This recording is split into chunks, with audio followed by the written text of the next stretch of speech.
Hello everyone, hope you are doing well. Coming at you with a longer milsurp video on typical small arms that were present on the Italian front for the First World War. The Italians joined the First World War in 1915 as they saw it was advantageous to fight the neighboring Austro-Hungarian Empire for some of their lands on their borders, such as the region of Dalmatia. The Italians considered these contested lands to be a part of Italy. Although previously it had been allied with Germany and Austro-Hungary right before it joined the war, the Italians saw it would gain more by siding with the Entente, which was headed by France, Britain, and Russia. As the First World War involved some of the largest armies ever assembled in human history, finding enough small arms for every soldier proved to be very difficult. As such, it became commonplace to reuse firearms from the period, from even the first breech loaders, which came from all the way in the 1870s. In some cases, especially in the largest fronts like in the Middle East and Africa, even muzzle loaders seem to have been utilized to some degree. Even to this day, many people from rural areas in those areas will still use very old style firearms in modern conflict or hunting scenarios. The standard arm of the Italian army was the Carcano Model 1891. This was a unique 6-round capacity long rifle with a relatively short bayonet. It fired the 6.5 Carcano cartridge, which was one of the smaller cartridges used in the war, with most nations having cartridges in between 7 and 8 millimeters. This rifle, and many variations of it, stuck around until the end of the Second World War, as many more types of Carcanos were developed based on this original pattern in the 1920s, 30s, and 40s. Paired with the long rifle is also the carbine variant, which was meant for specialized troops. I don't own one right now, but I hope to get one to finish off my World War I Italian front collection. There were also troop special variants, or specialty troops, which were shorter variants of the standard rifle, and these were also issued in the First World War. These are much less common though, and I doubt I'll be able to get a copy. To supplement their standard issue rifles, the Italians also used some older Vetterli rifles, of which the model had been used from 1871 to 1891 and a little bit afterward to supplement the Model 1891 Carcanos. These came chiefly in 3 variants.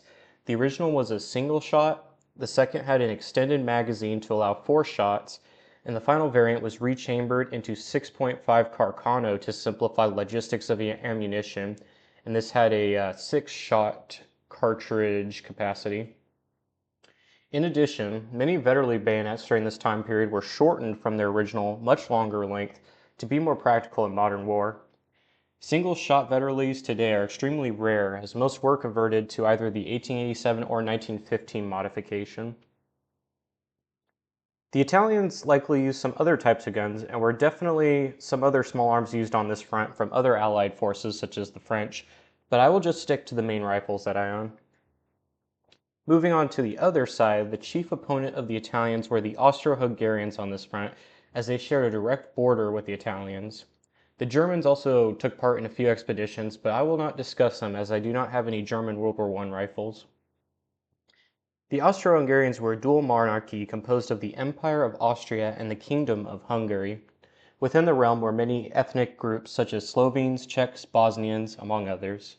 This diverse empire was united by the Mannlicher 1895 long rifle, which was the standard issue rifle of the empire at the time. It fired a larger 8x50 cartridge, which is similar in diameter to the Russian 7.62x54R Mosin cartridge. The Mannlicher 1895 had a 5-round capacity and a small knife bayonet. The bolt is straight, which was not typical at the time, and seems to be more complicated than the typical turn bolts of the era. Along with the long rifle was an identical short rifle used by cavalry, auxiliary troops, and assault troops. Originally, there are a few distinct versions, but they combined them together just to have one universal short rifle. My particular model was originally cavalry and converted via attaching new sling swivels so it can be worn from either the side or the front. And the short rifles also use the same bayonet as the long rifle. Like Italy, Austria-Hungary had to field a number of older or alternative short arms to supplement the Mannlicher 1895s. As such, the previous standard issue rifle, the Mannlicher 1888-90 or Mannlicher 1890, was an option.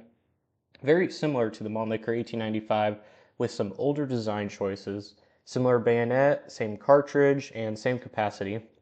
My particular Mannlicher has a very smooth bolt, and I believe this bolt might be the one that was originally paired with the rifle at the factory, as hand-fitted bolts, when put in different rifles, tend to be more stiff, as is the case with my Mannlicher 1895 rifles. Some other conventional rifles are also used by the Austro-Hungarians. I own a Mauser Model 1912 rifle, which was originally sold commercially to foreign militaries, such as Chile, Mexico, and Colombia.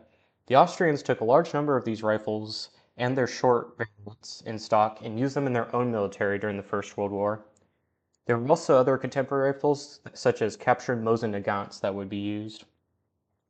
Other older single-shot rifles, such as the Austrian Warndl, were also used. I don't own any, and I don't plan to own any, but just wanted to mention that. This collection of World War I small arms from the Italian front came more as an accident than on purpose. I bought all of these from Royal Tiger Imports during their warehouse sale some time ago, and a lot of these came with good deals. In some way or another, these types of milsurp guns wouldn't be very good for practical shooting due to very hard to find cartridges or just the fact that they're very well worn, but they are interesting to look at and are an interesting aspect of military arms history to think about, as the 1890s was a period of rapid development as nations and companies continually try to outwit each other to give themselves an edge in the inevitable Great War that would come. If you have any stories in Italian World War I milsurp collection, please share in the comments. Please like and subscribe and stay tuned for more milsurp stories in history. Thank you.